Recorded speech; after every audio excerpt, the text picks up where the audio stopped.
ABC Listen. Podcasts, radio, news, music and more.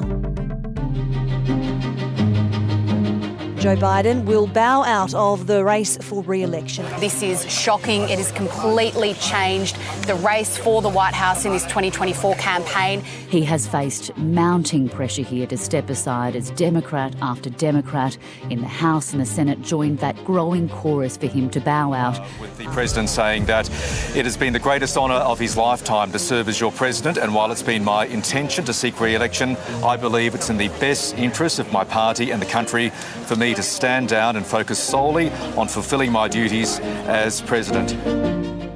He'd lost the confidence of his party and his country, and faced with a growing prospect of Donald Trump returning to the White House, the US President acted. Joe Biden announced he'd not be contesting a second term, endorsing his Vice-President Kamala Harris to take the reins. Today, Washington Post reporter Mariana Alfaro unpacks another historic day in US politics.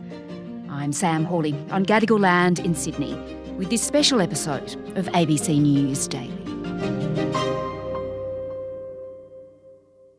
Mariana, before we get on to this very historic moment in US politics and what comes next after Joe Biden's announcement, I just really want to step back with you for a moment because 4 years ago, Joe Biden, he won the election convincingly. What did the American people see in him back then? Yes, so, back in 2019, 2020, he promoted himself as this politician who had been in U.S. politics for, decades at that point. I think it was like over 40 years. He came in with a lot of experience, not only as vice president to Barack Obama, but he was also in the Senate for a long time. He knew what it was like to work across the aisle with Republicans. He struck a lot of deals during his time in the Congress. So he was a familiar face to a lot of Americans who were, coming off of 4 years of Trump, very divisive years in the country. Everyone just kind of was looking for a uniter. So that's the Joe Biden that was sold to voters in 2020. Okay, and it was, of course, during COVID. So he was seen as a steady hand. And, of course, he had huge political experience, decades and decades of it. I expect these fellows are going to eventually judge me on my merit, not on my age. And I have to establish that merit, assuming there is any there. I don't think it's going to Just tell me, when did things actually start to turn around for him? Because there has been a long build-up to this, hasn't there? Yes, I think since late last year, a lot of questions about his age started popping up. And I think, when we saw Joe Biden back in 2019, 2020, he was 77 years old. He was still appearing on TV, holding all these interviews. He was still showing up and was able to, defend his policies and speak off the cuff. And I think because during his presidency, we didn't get to see him in a lot of non-scripted moments. He didn't show up in a lot of interviews. He didn't really talk to the press freely. A lot of it was very scripted. People started wondering, what's going on.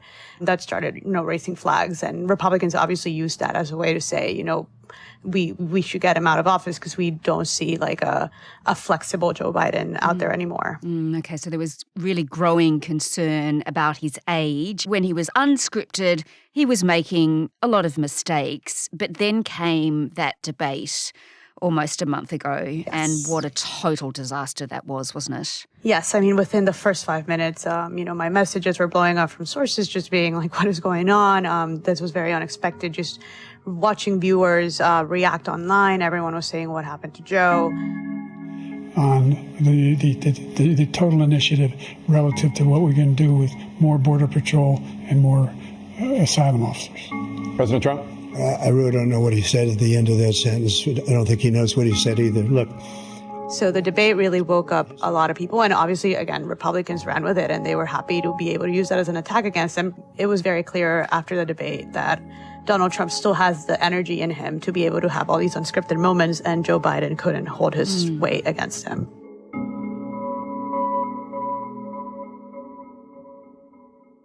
So tell me, Mariana, when did senior figures of the Democratic Party really start to get concerned about this and jump on board with the notion that Joe Biden had to go?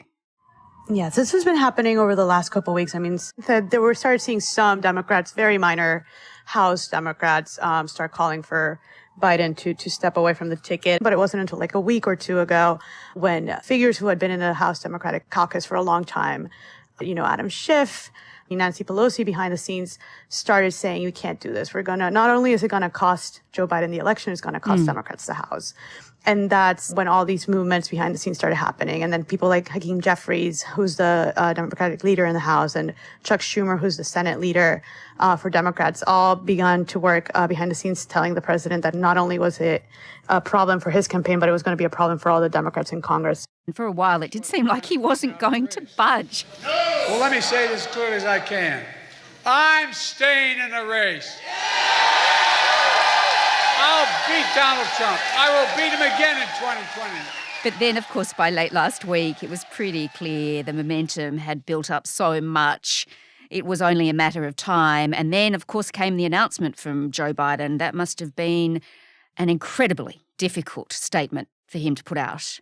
As everyone said, from President Obama to Nancy Pelosi to all these other folks, very powerful Democrats have been saying for weeks, it was a decision that only Joe Biden could make. And it seems like today was the day. He still has a very busy week ahead. He's meeting with Israeli Prime Minister Netanyahu this week. He still is going to give an address to the country explaining his decision. And he still has a lot of time left in his presidency. So I think that, we are really close to the Democratic National Convention, and just giving people not even a month away. It starts on the 19th, giving people a heads up of a month is a little cutting it short. But it's better now than, a week before. Yeah, okay. Yeah, there's not much time to go, just over 100 days, I think, until the election. So President Biden, he will remain as president for the remainder of his term.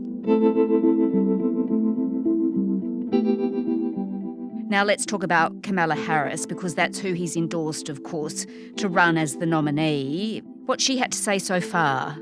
Joe Biden endorsed her almost immediately after, saying he was dropping away from the ticket, and said she should be the next nominee. Obviously, again, there's still a convention. Democrats still have to figure out what's going to happen next. It's not just like Joe Biden passes on the baton. There actually needs to be a decision made by the party of whether Kamala Harris is going to be the nominee or not. But she accepted the endorsement, and, she, throughout this entire process, has been very muted. She's been in the background. She's continued to campaign for President Biden when he was still the candidate. So, friends, I say the contrast between Joe Biden and Donald Trump is like night and day. Today, she's been very gracious about accepting this endorsement, and we'll be hearing more from her, obviously, in the next coming weeks. But I'm very interested to see how she's going to run this. Again, if she gets the nomination, how she's going to run against President Trump. Because, again, not only is the age factor very clear here, she's much younger than former President Trump, but also she's a woman. She's a woman of color. She would be the first female president of the United States if she wins. It's going to be a very fascinating contrast with former President Donald Trump, who is, again, 77 years old. He has, been found guilty of assaulting women. He's definitely a person who, again, doesn't have a lot of favor among Democratic female voters. She took away Roe v. Wade. All of these things that we know that Kamala Harris is going to bring up on the campaign trail against him. Yeah, you really couldn't find two more different people, could you? She's not that popular herself, though, is she? Yeah, in 2020, she didn't get the nomination when she was among the big group of Democrats who ran in the Democratic primary then. And she has a very loyal group of followers, but that doesn't translate to the entire Democratic Party. There's still a lot of qualms with her. I think progressive Democrats are not huge fans too, because of her time as Attorney General in California. But she has 100 and something days to convince the rest of the party that she could be the next standard bearer. So just tell me, what is the process now, and who else, if anyone, could put their hands up still? Yes, in terms of who could be next, there is a lot of talk about a lot of very qualified governors across the country. We're talking Josh Shapiro in Pennsylvania, Roy Cooper in North Carolina. There's Gavin Newsom in California. There's also Gretchen Whitmer in Michigan. There's a really good slate of young Democrats waiting in the aisles. Even right now, we're talking, as we're speaking, Joe Manchin, the senator from West Virginia, who said he's not running for re-election in the Senate, is re-signing up as a Democrat. He is apparently, and this is just from reports that I'm seeing right now, he's apparently considering throwing his hat in the ring. So it doesn't mean it's going to be easy for Vice President Harris right now, but she is the most clear choice, or the easiest choice for the party to make right now.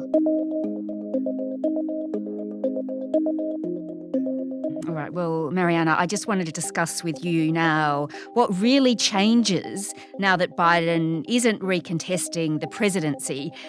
How's it actually going to help the Democrats? What does it mean for votes, for voters? Yes, so now that they have a candidate who espouses a slightly different policy than Joe Biden, even though she was still in the same administration. But I think that there's a little bit more flexibility about what they can promote to their voters now. But at the end of the day, the idea remains the same, that, they're going to continue nailing this Trump as a threat to democracy message, and then, add on more about abortion rights specifically. I think because Vice-President Harris was more flexible, she was more open about talking about abortion rights on the trail than President Biden. I think that that's going to become a bigger issue, even though it already was. And I think a lot of our energizing people around the fact that she could be the first female president, the first woman of color to be in the White House, is also going to be a big message going forward if she does get the nomination.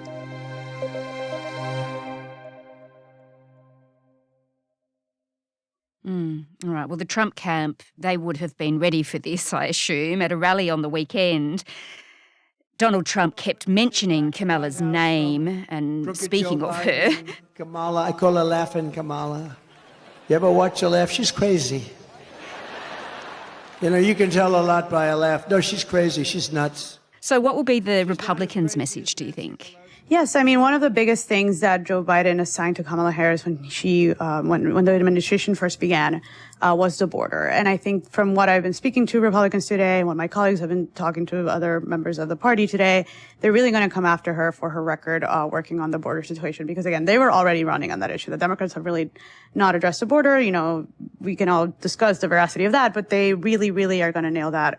But other than that, I think they're going to come after her for her record on the Senate. And I think we're already seeing President Trump start to claim that Democrats are not listening to their primary voters by just, announcing a new nominee or picking a new nominee after the primary period has been over. The Democrats are not listening to their primary. They're just choosing their own candidate instead of asking the voters. So we'll see how well that lands amongst the electorate. All right. Well, if the Democrats do choose Kamala Harris as their nominee, what do you think? Do you think Americans are actually ready to vote for a woman of colour to be their president? That's the biggest question, I would say. And I think we had that question in 2016 when it was Hillary Clinton. Is the country ready? I would say that the last few years, especially when it came to the end of Roe v. Wade, really highlighted the power of the female vote, American women going out to vote. And I think Democrats are probably going to really try to tap into that power again. But again, it's such a very divisive time in the United States that it's still somehow hard to envision people really truly being ready for a female president. But again, we can all be surprised. And other countries have surprised us, so I would, America could be next.